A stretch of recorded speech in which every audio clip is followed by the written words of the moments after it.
Hello and welcome to the Abroad in Japan podcast. Probably the best way of learning about life in Japan without actually being in Japan. I'm your host Chris Broad, we're joined as always by England's top Japan enthusiast, Mr. Pete Donaldson himself. Pete, how the devil are you doing? What's going down? I'm feeling good, I'm feeling funky. We're not going to start the show what day is it today? It's Wednesday. Sunday, innit, mate? Sunday, this show goes out. I'm not going to start the show with playing my automaton. Chris, have you just returned from Hokkaido? Are you going back out there? I'm confused as to where you are, where you're going, what videos are coming out soon. I mean, I did just get back from Hokkaido. Yes, we filmed a brand new episode, or a brand new series of Journey Across Japan. And it's called, I haven't told anyone this, I'll tell you though, it's called Frozen Frontiers. Oh, nice, I like that. It's the sort of thing that I would be announcing on D-Max, on Discovery Channel. What's the title again? Frozen Frontiers. Frozen Frontiers. You forgot it very fast there. Very worrying. Coming up next on... in just a moment we'll have Deadliest Catch, but right now on D-Max, Frozen Frontiers. Chris and Natsuki are in a whole heap of trouble. It's Frozen Frontiers. Can I have my money now?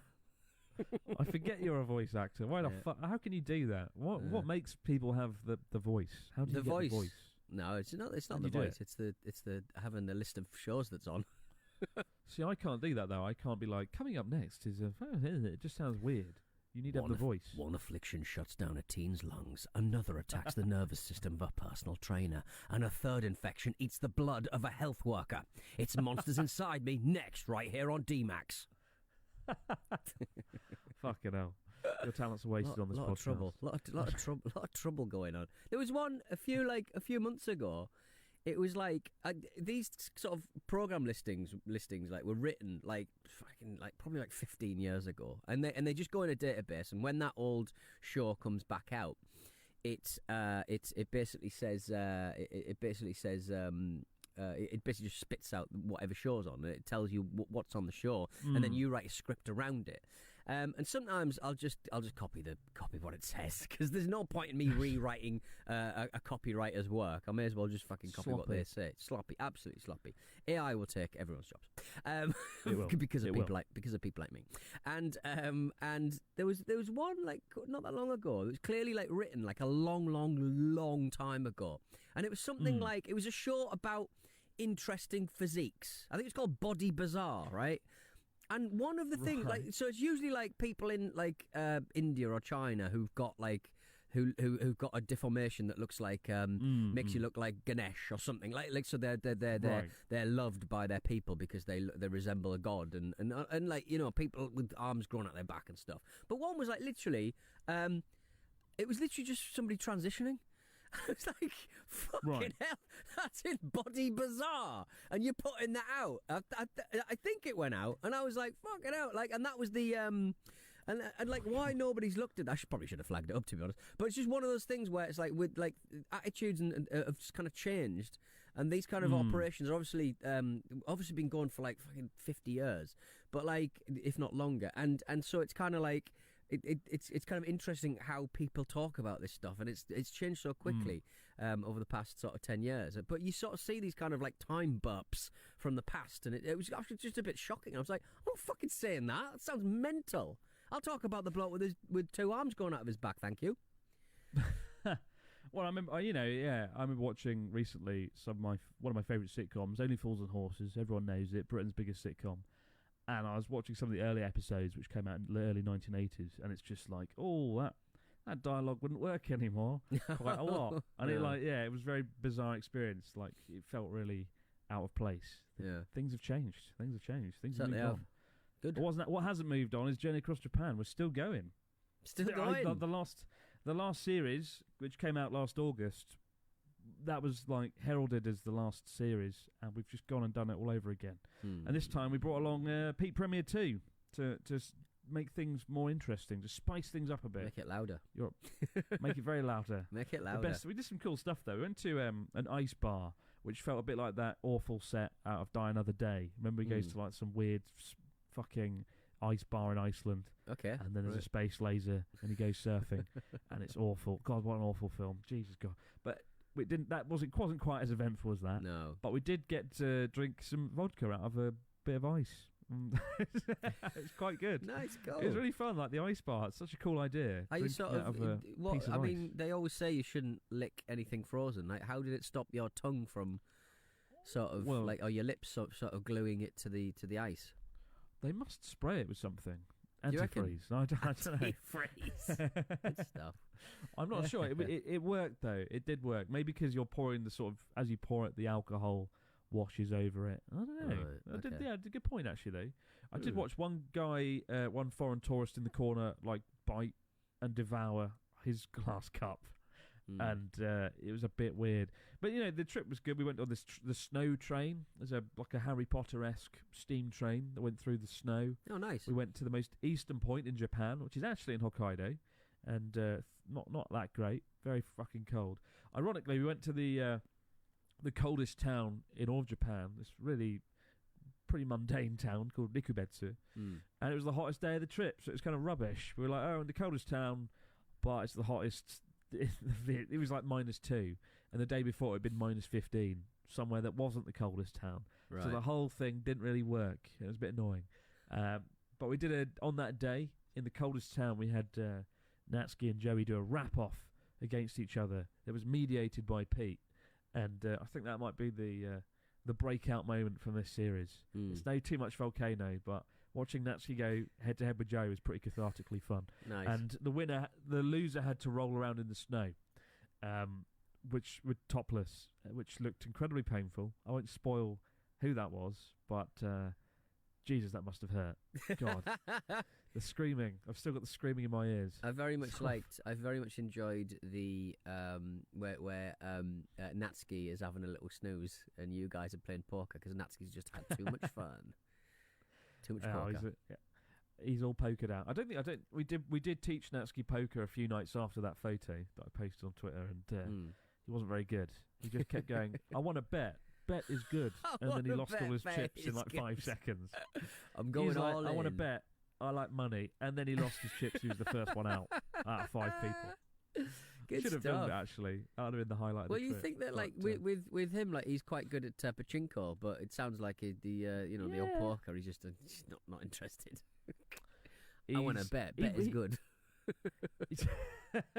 It's one of those things. The interesting thing about Texas Hold'em poker is you don't necessarily have to be good to win, because often when you start playing, you don't know the rules, you don't understand what's going on, and it's not uncommon for the new guy or girl to win because they're just like all in, and then they play in a way that isn't normal. Right. He didn't do that. Luckily, he just lost. So thank God for that, and he was out of the game.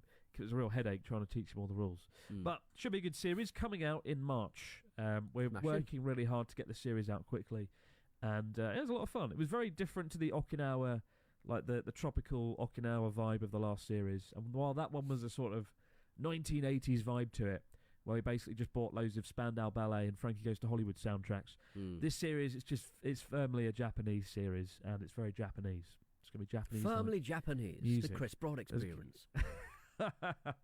There's going to be some Japanese music playing, and give the people what they want. We've got a story this week from Chris, good name, from Melbourne, Australia. It begins, hi Pete, I can't even say what that is. What is? I don't want to read that out. Hi Pete and Chris. Peritonitis. What is that? Give it a Google. And Chris Seasonbrough. I heard about Pete's recent appendicitis. That's not this Pete, that's American Pete. And I thought I'd share my own experience of having I was really confused. I'm always ill.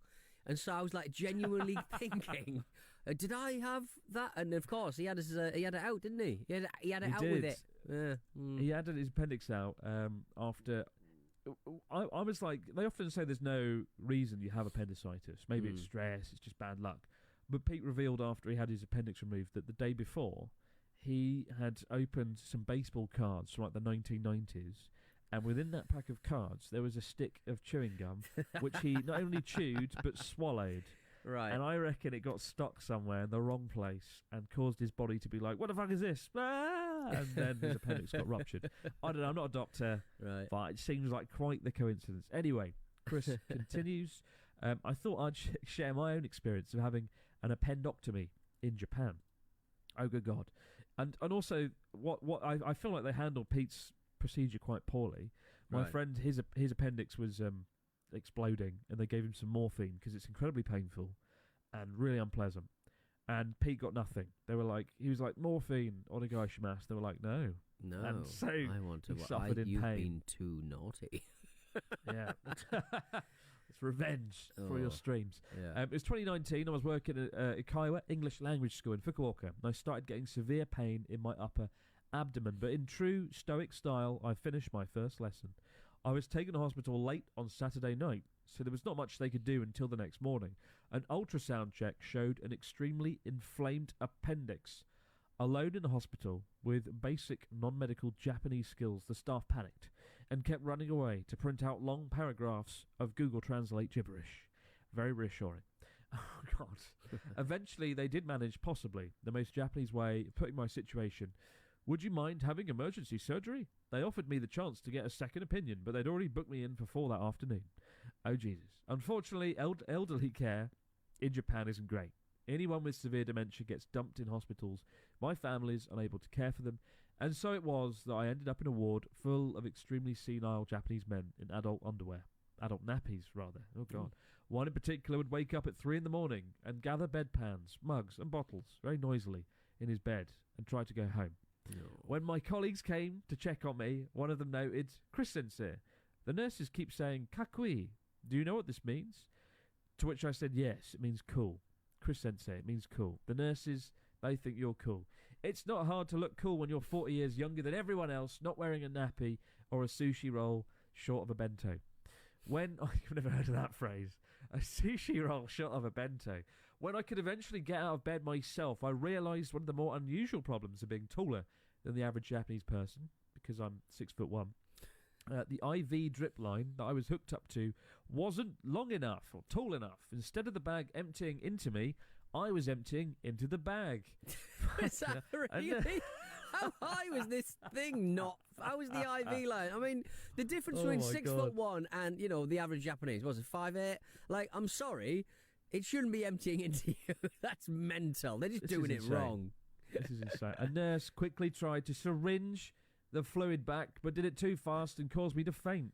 I walked around holding the bag high above my head, which is not easy when trying to brush your teeth. All the best, guys. Chris from Melbourne with his traumatising experience from hell. I must say, Japan, when it comes to more surgical procedures, I don't want to be here for them. I've never heard many good stories. The Japanese medical system, it's good and bad.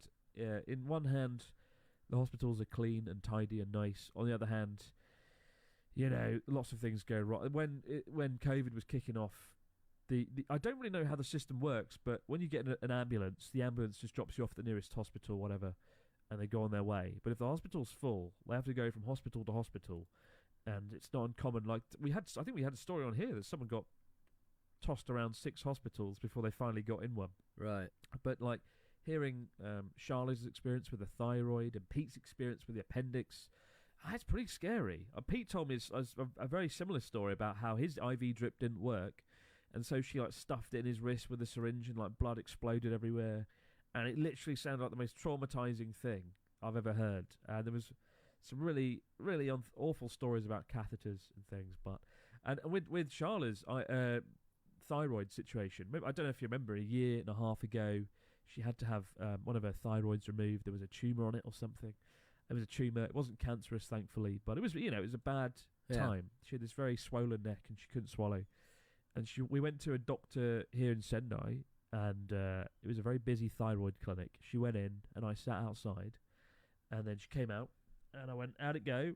And she went, not good. He said it's probably cancerous, and that I should come back in 4 to 6 weeks. And we were like, what? You're not waiting that fucking long, if that's the diagnosis.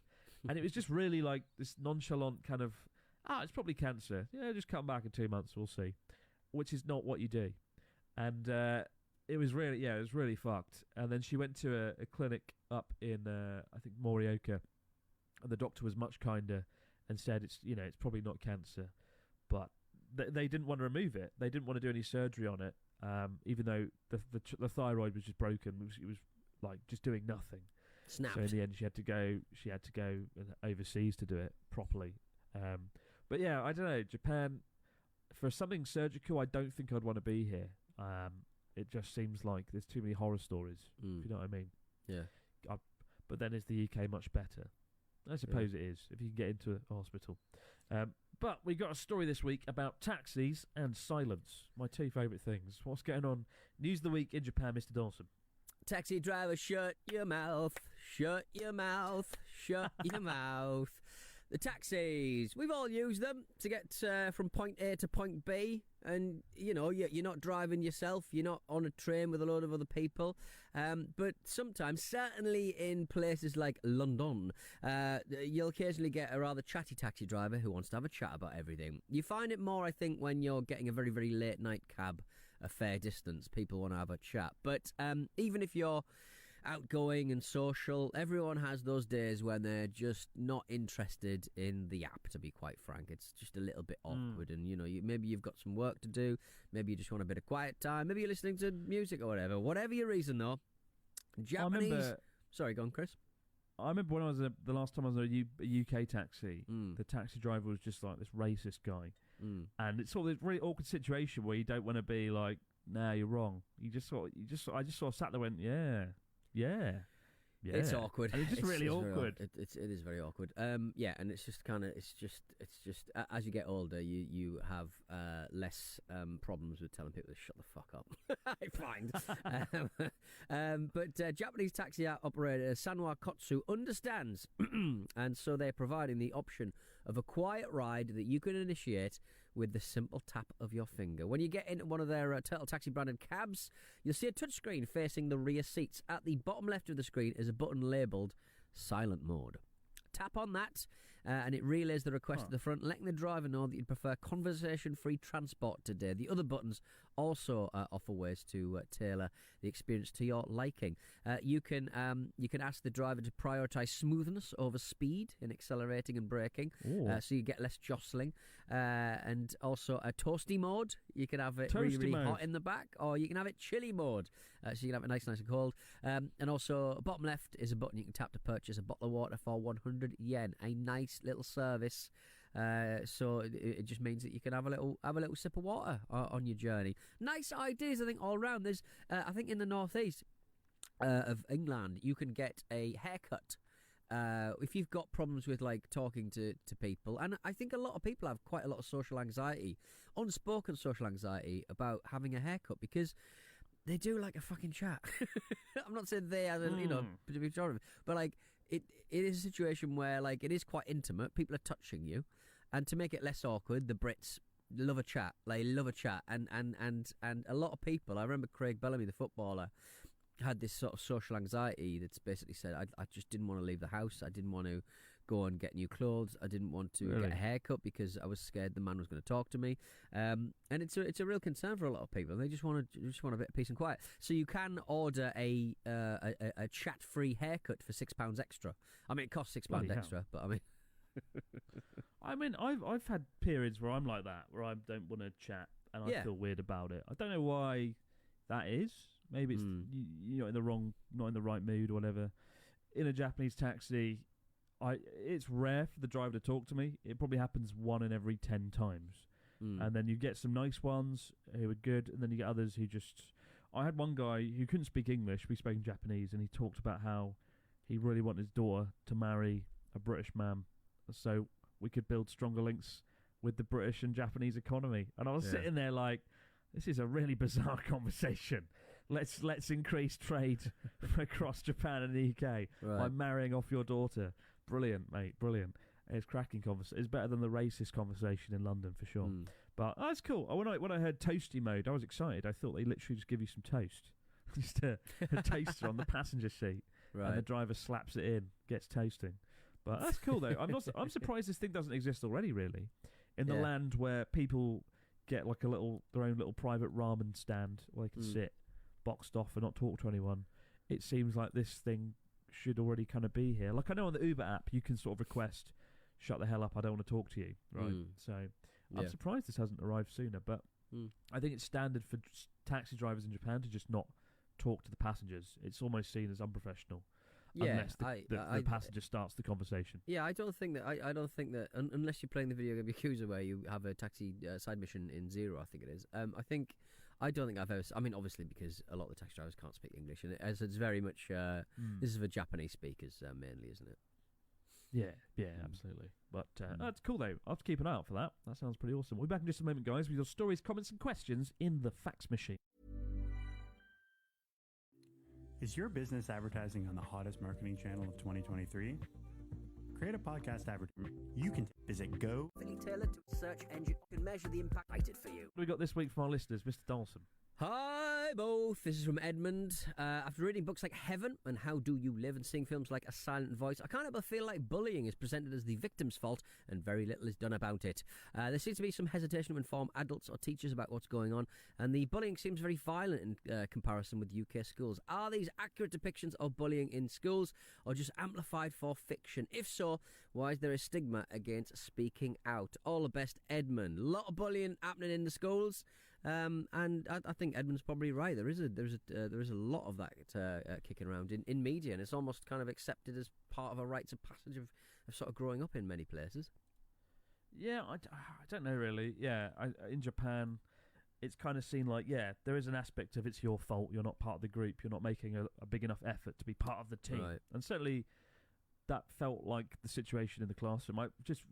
Like last month, I finished writing my book and I did a chapter on bullying, actually, in Japanese schools, because we had a really bad incident on the, I think it was the first day back of my second year, right.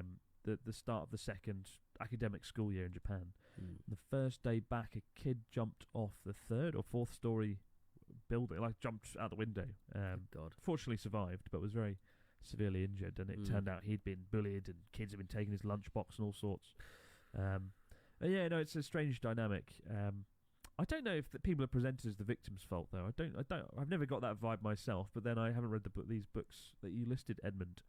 But yeah, bullying in Japanese schools is a problem. The Japanese government did actually try and have a crackdown on it. I think around 2013, it didn't really do anything. In fact, bullying numbers have gone up. Maybe that's because people are talking about it more, or it's being reported more widely. But yeah, figures are actually going up, if anything, which is a terrible shame.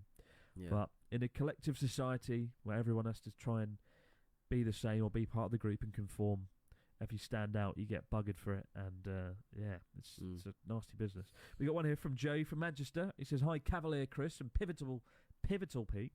As a 12-year vegetarian with very basic knowledge of Japanese, I'm slightly worried about accidentally ordering meat dishes on my own, or perhaps something that looks vegetarian but is actually made with fish stock, for example. Will pointing at myself and saying, 'vegetarian,' be enough to get me by in the worst case scenario? Are there any safe go-to dishes that you recommend? Cheers, guys. Joe from Manchester." I don't know, Pete. You're the expert. Let's take a bit of paper with the kanji on. We've said it before. Yeah, we'll say it again. Just do that. Just write vegetarian on a bit of paper and just stick it out. Yeah. I mean, they do often ask if you've got an allergy. And maybe that's the point, to be like, no allergy, but vegetarian. Yes. And then that might do it. But I don't know. It's just be strategic with your dishes. It is quite hard being a vegetarian in Japan. It's pretty much impossible being a vegan unless you get your food from the supermarket yourself. There's always going to be fish stock in there somewhere. But yeah, I can't really... honestly, just point at yourself and say, "Simasen, vegetarian, desu kedo," like... menu dosurai. I don't know, just point at yourself and be like, "vegetarian," and then sort of be like, point at the menu and be like, "Oh, what should I do?" And hopefully they'll be like, "Go here, get that." That's probably your best bet, to be honest, though, Jay. It's a tough one, though. It's a tough one. And we got one last question from Diane, who says, "Hi, Chris and Pete. Chris, in your recent excellent video, 25 kilometres across Tokyo in a day, neither you or Pete wore a mask outside. Is that allowed now? Coming over in March, and I desperately don't want to wear them if we don't have to, but also don't want to be the bad visitor who breaks the rules. It doesn't help. The current guidelines are confusing. Thanks for everything. All the best, Diane." In the scenes that we didn't wear the mask, we're always outdoors, right? If you'll notice, if we go inside a building like I think Don Quixote or the game store, right, Super Potato, we did put them on there. So indoors, yes. On public transport, yes. In the street, no. You're fine.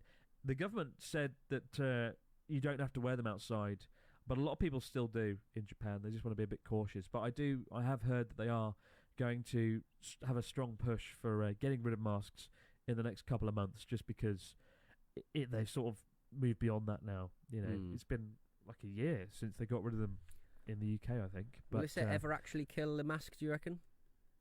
I think no. I don't think it would kill the mask. Well, maybe in a year or two more. I don't know.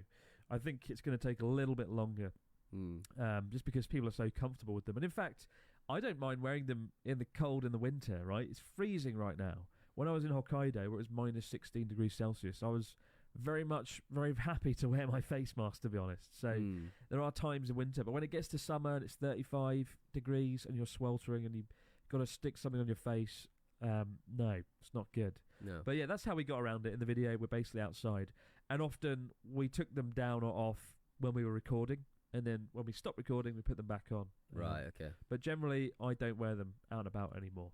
So, yeah.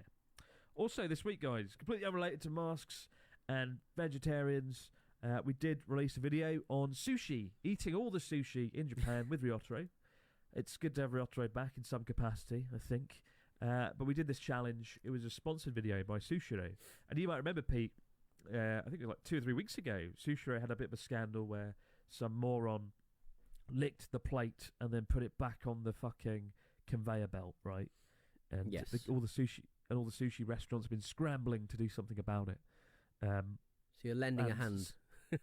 Well, people think we, like Sushiro, have been like, we're like, oh God, what can we do? I know, abroad in Japan, throw some money at them and then we'll do it. Actually, we filmed the video like 2 or 3 months ago. Yeah. So it's not the case. You're the one who licked it. If anyone that's Ryotaro. But no, we went there. It was a lot of fun. Do check it out. We did eat arguably too much sushi, but can you ever have too much sushi? Never. Yes, you can. Oh, you can. Right, I think they made me remove a line where I was like, "Oh, I'm so full. I'm never eating sushi again." Oh, right. And they were like, "That sort of undermines the whole point of us sponsoring you if you're never going to eat sushi again." I was like, "Yeah, right, fair point. Fine. Fun. But do check it out. That Sushiro branch is in Asakusa. It's a really cool store, and yeah, it's good. I know they're suspending temporarily, I think, the conveyor belts, right, where they just put the sushi out and they go round and round in circles. But they are very much still delivering the food to your table via the conveyor belt, so you still get the full-blown conveyor belt experience. But go and check it out. The video's not doing as well as normal. That's what happens when you release a video the night of the fucking Super Bowl. Everyone goes and watches that instead. So please go and check it out. That's all for now, though, guys. Keep the stories, comments, and questions coming into Abroad in Japan podcast at gmail.com. We'll be back later on this week. It's all over again, but for now, no matter where you might be out there in the big wide world, have yourself a great few days. We'll see you right back here to do it all over again on the Abroad in Japan podcast. Bye for now. Farewell, all.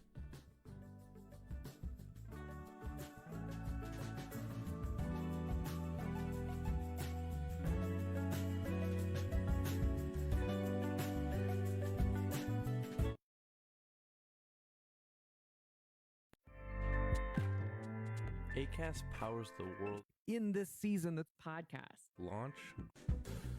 As always, by England's top Japan enthusiast, Mr. Pete Donaldson himself. Pete, how the devil are you doing? What's going down? I am the best person I can be at this point in the week. Chris, yesterday, me and my partner went to go and look at little puppy dog. Oh. Little puppy dog. So we are about to welcome into our lives a brand new little life, a little puppy dog. And yeah, we're going to have a nice time with the new dog. So I had the best Sunday. Started off, I ate last night, Sunday morning, I ate last night's curry. And then I went to a car boot, bought myself an Amstrad emailer. Are you familiar with an Amstrad emailer? Isn't that something from like the 1980s or 1990s? It was something from the early 2000s to late 90s. It was when email was kind of really kicking off in the country, and Alan Sugar's company Amstrad, him of the UK Apprentice TV show, decided that they were going to create something called an Amstrad emailer. Kind of like a halfway house between a computer and a tablet and a mobile phone, I suppose, or like it was basically just like somewhere you could do emails with a little keyboard next to your phone in the hallway. It was like an analog way of sending emails, kind of, but it was very unsuccessful. But I saw one boxed at a car boot, and I was like, I need that Amstrad emailer. I need it. I want it. I'm going to have it. I love I've actually read Alan Sugar's autobiography a few times. Yeah. It's so fascinating. You know, he's born to a working class background, East End London, built an electronics empire pretty much out of nothing. For so much of the book is set in Japan because back then, 70s, 80s, Japan dominated a lot of the hardware. Yeah. And it's just fascinating hearing his stories coming to Japan. He's like, he really doesn't like Japan, for what I can tell. All the food, all the culture. There's a chapter where he's like, we sat in a hot spring. It was horrible. The water was really hot. And then we had some raw fish. It wasn't even cooked. And it's just like, this is brilliant. Listening to this. And he's a man who Amstrad. You know, I my first computer was an Amstrad CPC 6128, and it was a lovely little computer. But I mean, the company has a reputation of selling some pretty rough stuff back in the 80s. They would sort of take what the Japanese were doing with the hi-fi separates and basically make hi-fi separates, but in one block, so that they would be kind of like connected to each other. So like you wouldn't have to kind of like mix and match. You just had a fully made kind of like, you know, pull out kind of system that was just all one block basically. So it was like it was kind of like getting something that looked quite nice but sounded terrible because the innards just were not very good. Well, I think Amstrad's strategy was to basically take premium Japanese products and make them very cheap and sell them to British consumers. While Japanese people appreciate quality and premium goods, British people kind of value products, right? We want value for money, and Amstrad ticked that box. My first computer was an Amstrad when I was a kid. I don't remember what it was. I remember we'd feed in like a cassette, a bloody cassette into it, and you'd probably put the cassette 464 on. And probably yeah, 464. That was a tape system. It used to have green and red keys on the cassette recorder. So that was it. Yeah. Getting very nostalgic now. Nice. Well, I feel bad because Amstrad were having it. You know, they were a bit dodgy, some of their stuff, but for the most part, it was good. And then in the 90s, they commissioned some sort of computers, and they used, I think, hard drives made by Seagate, and Seagate had fucked the hard drives, which basically didn't work, and so they sold thousands of computers that didn't work properly, and it destroyed their brand pretty much overnight and made them into this sort of unreliable brand that, and I think they sued Seagate later on down the line for a few $100 million or something. But they used to unfortunate. When you had like I think it was something like so they dominated the 8-bit market along with the Sinclair Spectrum, and we didn't come here to talk computers, but we're doing it anyway. So you know, otaku's pin your ears back. They dominated the 8-bit era with some, you know, really solid stuff. But I believe Spain or maybe Greece had an agreement with the government that companies who sold 16-bit machines would not be, or machines with a certain amount of RAM in them, certain amount of read random access memory, you know, readable, writable memory, and it would be cheaper to kind of sell them, and you could make more money off them basically because the tax was much lower because it was a new system, and they wanted to update all of the computers that were available in that country. I think it was either Spain or Greece, and so Amstrad started shipping computers with extra memory, which would technically make them 16-bit machines, but I'm fairly certain they didn't wire up the pathways for that RAM. It didn't work. So it didn't actually, it contained that RAM, but it had no way of accessing it. I believe that was the case. It's a lovely little quirk, just proper like Barrow Boy kind of attitude from that company. Just sort of, oh, come on, yeah, we'll stick a bit of RAM in it, 16-bit in it. But yeah, and in the way that like Mario was to Nintendo, the big kind of like poster boy for Nintendo, and Sonic was the animal that represented Sega. Around the like 8-bit, 16-bit era, companies and computer manufacturers, they tried to make their own kind of system seller. They tried to make their own character that would sell video game systems. And I keep meaning to sort of make a little video about it on YouTube because there's not that much stuff on YouTube about this one character called Roland. Roland was the Amstrad little guy, but it was literally just whoever came to make video games for Amstrad would just sort of go, can you just rename that game about being in a cave, rolling in the cave, please. And they pretended that even they had no similarities across the whole thing. Roland looked different in every single game. It was just shitty kind of like platformy games, and they would just say, yeah, that's Roland in this one. It was really funny how they would just brand up Roland on the ropes, Roland goes square bashing, Roland in the cave, so Roland through time, and it was just all the games. They didn't have anything to do with each other, but they were all called Roland because they tried to create like this mascot that was going to sell systems, like Horace did, who went skiing and went all over the gaff over on the Spectrum. Really cheap stuff. I love it. It was a simple time. If only a simple time when companies can be bothered to make actual characters of their own that were good. But I'd love to get Alan Sugar, titan of industry, to come to Japan and do like a travel series where he just bumbles around Japan being unimpressed by the food, the cuisine, the people. What is this? Yeah. This fish? Oh, it's horrible. This is. Oh God, it'd be fucking brilliant. It'd be It's great. always That'd just be so quality. disappointing, these people who have the capacity and the finances to do whatever they want. You know, they have the capacity to go wherever they want and experience the whole world and have all the experiences that the man on the street can't have because they don't have that amount of money, and they absolutely hate being abroad.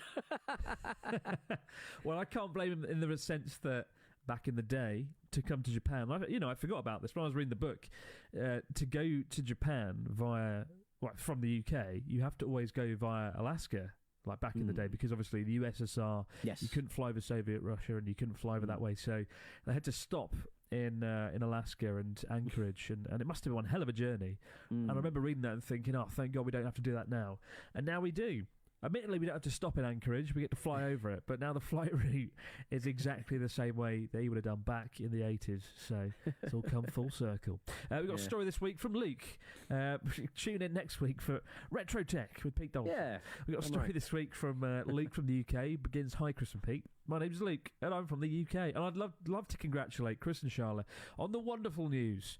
That's right, guys. If you missed it, we're engaged. We haven't talked about it much, apart from every social media post, but it's good news. It's very happy. I'm very happy, and let's carry on. Back in late December 2019, I watched an old video of Chris's where he mentioned an app called Hello Talk. I decided to give it a go, and soon I was speaking to a girl who lived in Tokyo. We decided that I'd help her with English. We became pretty good friends, texting each other almost every day, and decided that when I visit Japan in May 2020, we would meet up. We'd continue to speak to each other almost every single day, and we'd both expressed a desire to be more than just friends. Aww. When Japan reopened, this is brilliant, with Hello Talk, right? When I did the sponsorship thing, or I mentioned them years ago, they specifically told me, like, make sure you don't encourage this as a dating app. And, like, the only thing anyone has ever used it for is to hook up with people or flirt with people. Is that right? Because why not? Interesting. Wow. You can blame them.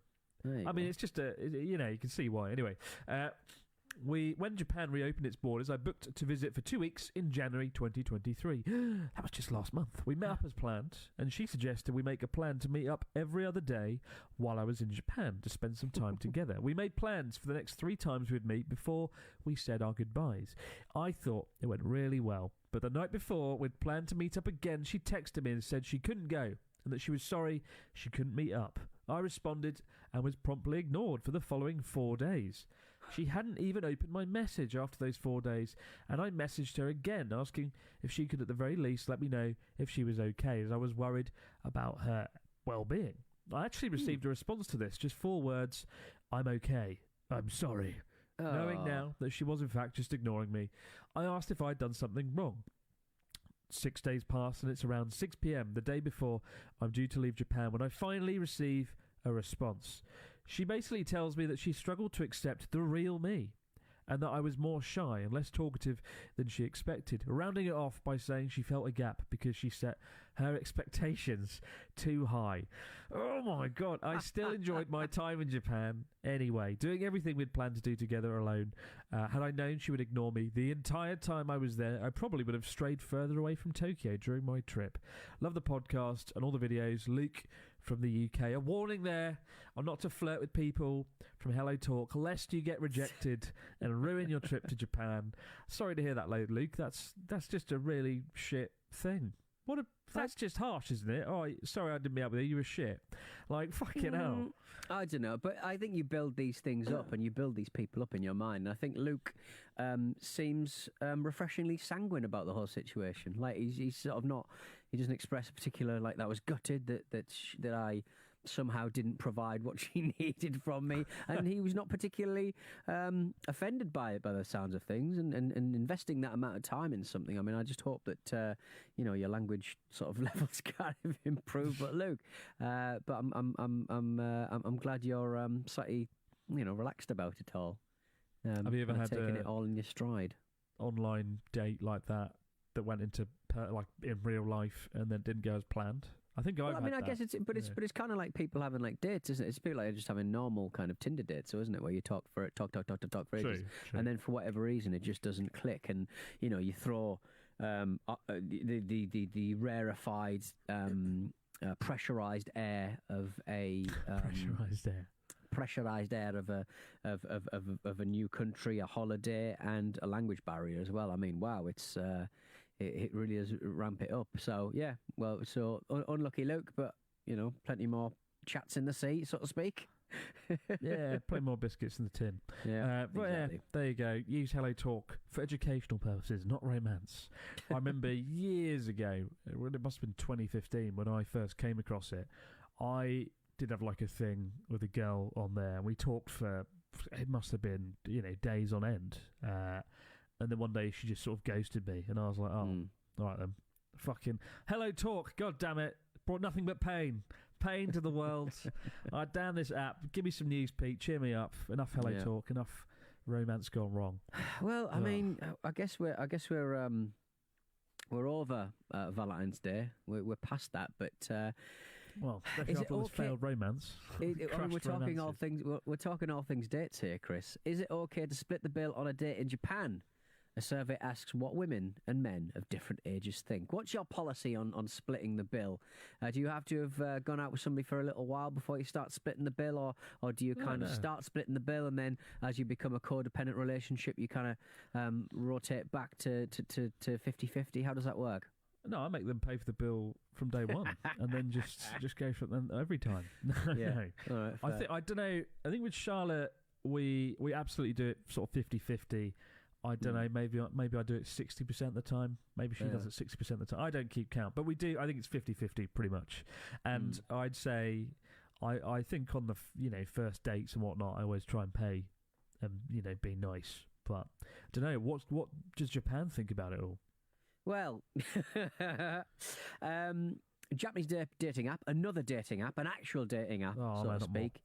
Omiai recently conducted a poll of 217 men and 247 women who have a romantic partner, asking for their take on the situation.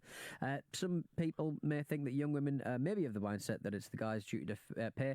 Female respondents in their teens and 20s were actually the least likely to say that they wanted men to pay for everything.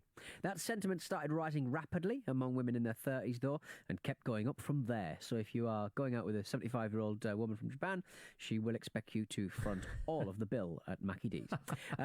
Fortuitously, for the women who want the guy to cover all dating expenses, the proportion of guys who said they want to do so was slightly larger than the women in their age group on the other side of that arrangement, with the exception of those in their 40s. For some reason, people in their 40s go, nah, you're all right. The majority of women in their team said their preference is to split the costs more or less evenly, which was the largest response among 27 women as well. So it's 20-something women as well. So it just seems to be, as opposed to 20, 30 years ago, there's more willingness to split restaurant checks and other expenses as people as we grow and learn as a nation and as an international community. There is a steady but gradual transition to the man covering more and more expenses among older couples. So there you go. Maybe that's society. Maybe that's just something deep within us. Maybe it's our own preconceived ideas about the male-female connection. Certainly in Japan. Yeah, that's the way it's always been. I mean, none of this deals with same-sex relationships or everything else in between. So maybe we'll need another one from that. Maybe Omiai need to pull their finger out, so to speak, and find out. Yeah, I mean, I'd say that this is more about Japan sort of becoming more gender equal in the sense that before, like, men would have to pay for everything and whatnot back in the day. But also on the flip side of that, when you go to Japanese work parties, which I haven't done in a long time, the female staff are expected to be like a hostess, play like a hostess role, Right. which I forgot to write in my book, and I'm really annoyed. I need to go see if I can re-edit my bloody book. But Just release a Google Doc, mate. Use ChatGPT to write the whole thing next time. Yeah, exactly. Female colleagues, even if they're a supervisor, they'd be expected to basically rush to the bottle of sake, rush to the bottle of beer, and pour for everyone at work parties. And I always found that a bit weird and a bit like, shouldn't we help? And the guy's like, no. And the women were like, no, you sit there. It's our job now. I always found that a bit like, this is not good. It's not great, is it? I mean, it's servitude thought of in a slightly different way, a more honorific thing to do in Japan. I would suggest that has nothing to do with it, and it's very much just old men being old men. And I mean, I think women. I'm not going to speak for women, certainly not. Wouldn't even attempt it. I would say they'd probably be. I think they'd probably be more likely to want to split the bill if they got paid the same as men, which they don't. So almost the world over. Fair point. But yeah, this is interesting. And equality is getting better in Japan generally. Slowly but surely. We're back in just a moment, guys, with your stories, comments and questions in the fax machine. Ta-ta. When it comes to growing your brand or business online, Squarespace is the all-in-one platform with the tools it takes the guesswork, detailed, ultimately grow. We have in the UK. No. Always having them in there with and the bride always has that big egg, like Queen Amidala job going on. What is the name of that shrine? I think it's Meiji. Yeah, sorry, Meiji. Meiji, just Meiji, right? Okay. Meiji's the chocolate company or the castle. Yes, Take a pick. I like just a big fucking Himeji chocolate shrine. Now that's something. That is where I'd have my wedding. I don't think I've ever been to a Japanese wedding, like a pure Japanese wedding in the sense. I went to my friend Nick, his wedding last year, but he's not Japanese, and neither is his wife Angela. So it wasn't like a true, authentic Japanese wedding. From what I understand and hear, Japanese weddings are quite formal. They don't all dance around to 80s music like Whitney Houston and Come On Eileen, like all the other bloody weddings I used to work on. There's no it's way more formal. There's a lot more speeches, endless speeches, and it's sort of just everyone eats cake. But also weirdly, they get just foreign white guys or whatever to play like a priest at the wedding, and get them to sort of officiate the wedding, and which I've always found a bit odd. But it's kind of this trend to make it feel like an old, what I didn't know. One thing I didn't know in Japan is people don't get engaged. They don't do the whole engagement ring thing. Because when I mentioned to Natsuki that I proposed to Charla and got her a ring, he was like, "Wow, married!" And I was like, "No, not yet. One day, engaged." And then Natsuki and Charla were like, "Oh yeah, they don't do that in Japan." And I was like, "What? What? They just go straight from 0 to 100 basically, and sign the documents and then have a ceremony. So it's a lot faster. I think some people do get engaged, but for the most part, it's not a part of Japanese culture. So interesting. Yeah, but I haven't been to one. Straight in. So how does that actually work then? You sort of go, "We're getting married tomorrow." How does that happen? And they go, "Yes," and then you go down the market. You go down the. No, I don't know. I don't know the ins and outs of it. I think you have to buy 2 rings. You don't. Yeah, you'd have to buy all the wedding ring. You get the wedding ring, but you don't get the engagement ring. That's the expensive one, isn't it? The old engagement ring. That's the punchy save money. But also at Japanese weddings, one not so good thing is the guests have to pay for the wedding. They turn up and you basically pay to attend it, right? Which is probably good for the married couple, right? But it's quite expensive. The one I went to is quite a bit.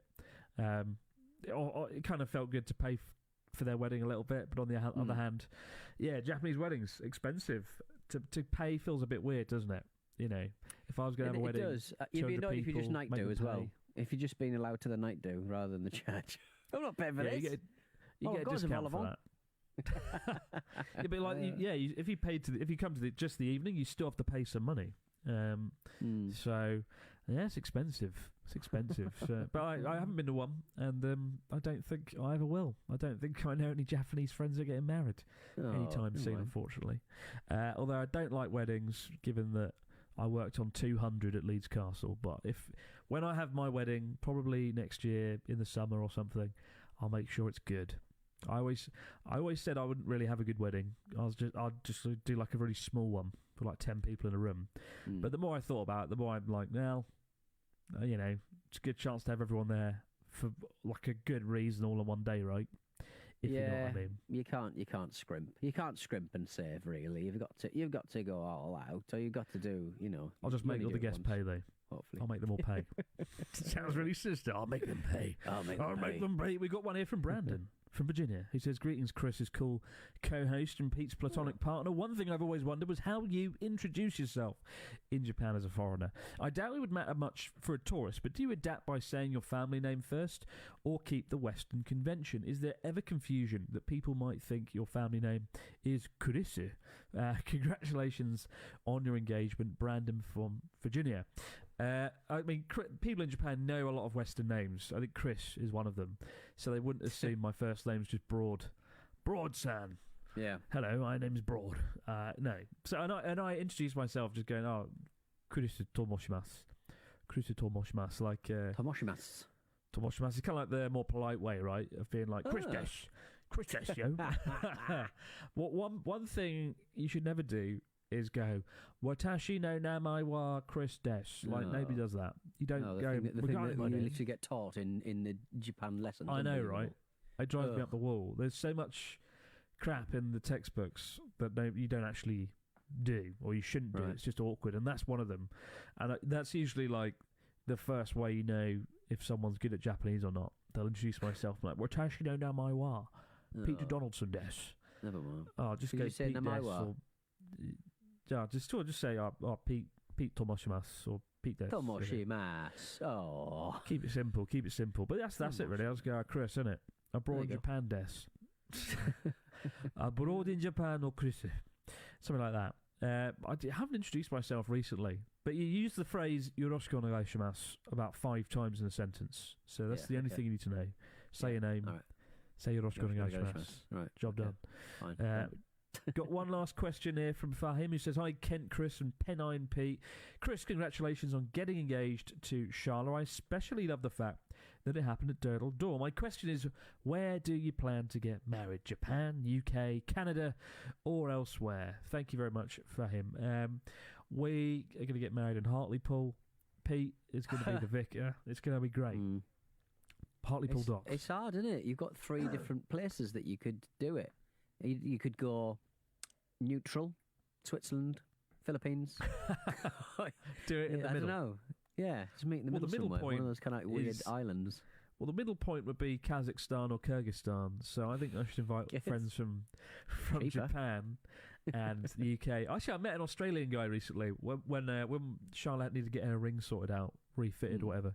We went to a place. There was an Australian guy, and half his family were in Australia, half were in the UK, and they met in the middle in Dubai, but then they decided they couldn't do it in Dubai for whatever reason. I think it's quite difficult to do a Christian wedding there, so they did it in Georgia instead, and so they all met in the middle in Georgia, which is kind of cool. So we'll do it there. Why not? Mix things up a little bit. Why not? Or we'll do it right in the middle of Canada, the UK, and Japan, which is probably the absolute North Pole. And that'd be pretty badass on an icebreaker ship. Why not? Is there a way to? There must be a way to figure find out midpoint between countries. Japan, Canada, UK. Yeah, I reckon it is. What's halfway? Greenland, or Greenland, isn't it? Final answer. Final answer. Yeah, final answer. It's quite hard, really, isn't it? Yeah, all right. What have you got? Why do that? There's loads of websites that is like halfway between 2 cities, based on driving direction. That's not going to work. So find out what's halfway between 2 or more locations. How to find the halfway point. Geographic midpoint calculator. There's just a lot of. This is what AI was made for. You got to type in like longitudes and latitudes and stuff. That's no good. That's no use for crying out loud. I'm going with Greenland. Well, no, the actual wedding for the most, it's going to be in the UK, I think, just because family are there, and I think it'll be much easier to do it in the UK for the most part. Don't know if it'll be cheaper, but I mean, the UK has got some really nice wedding venues. Not that Japan hasn't, but a lot of the wedding venues in Japan are like these really crappy, tacky, fake castles. Like when I used to live in Sakata, and I don't know if you remember seeing them yourself when you were there, Pete. You drive down the road, and there's like 4 around the town. There's these big church-looking buildings. And they basically look like love hotels because they're probably built by the same company. So the exterior looks like a Christian church. The interior just looks like a shed, and that's where a lot of people get married, in these kind of bland, depressing places. There are some nice venues, but a lot of the wedding venues, even here in Sendai, aren't overly great. Whereas the UK, you've got like castles and a garden and a palace. And those 3 locations. But I think wedding venues, and speaking from experience working at Leeds Castle, like the wedding venue was pretty damn good. So yeah, I think a castle could be good. Yeah, or do something like, I don't know, a battleship or something like that. Can I bring my sword? Can I bring the sword I brought? You can fucking Sweden? wave the sword around. It'd be great. Well, I kind of want to theme it though. I want to do like an 80s themed wedding, but without it being tacky. But it'll definitely in a castle. I'm trying to think what an 80s. Was there any 80s castle-based films? 80s castle films. I'm thinking no.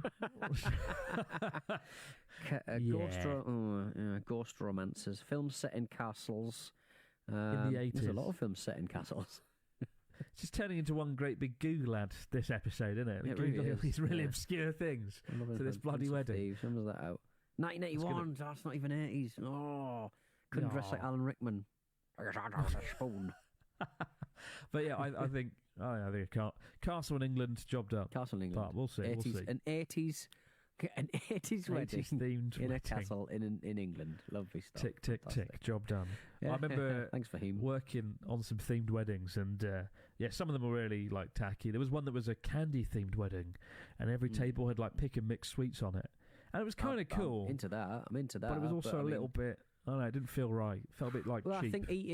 I think drinking. The thing with weddings is like you start drinking prosecco at like midday, and you don't stop. And it's just your regular life, Pete. If you've not prepared with if you're not prepared yourself with a load of antacids, you may find yourself in a bit of trouble. That's all I'm saying. Very true, very true. Yeah. I think I'll stay away from the candy-themed wedding. It was weird. Like people spent £21,000 on this wedding, a nice venue, and then everything was like candy-coloured and just shit. It just looked really bad. And one of the benefits of working there was I got to eat a lot of the candy that night. It made life more fun. Most weddings are all the same, and I think that's another reason I didn't like weddings. Like when you've worked on 100+ weddings, you see the patterns. You see they all use the same music. They all have the same first dance to the same stuff, and it was just a bit like, oh god, cookie cutter bullshit. Yeah, but mine won't be like that. I'll make it good. It'll be great. It'll be like a Journey Across Japan episode on steroids. Keep the stories, questions, comments coming in to brawnjapanpodcast@gmail.com, guys. We'll be back later in the week to all over again, but for now, no matter where you might be, out there in the big wide world, have yourself a great few days, and we'll see you right back here to do it all over again on the Brawn Japan Podcast. Bye for now.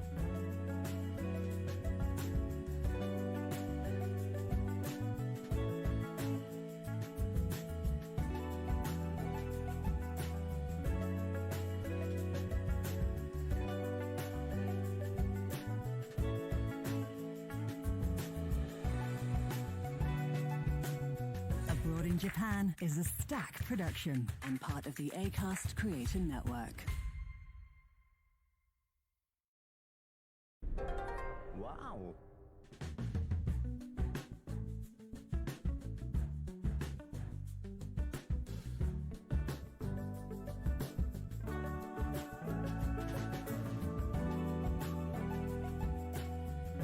Hello and welcome to the Brawn Japan Podcast. Probably the best way of learning about life in Japan.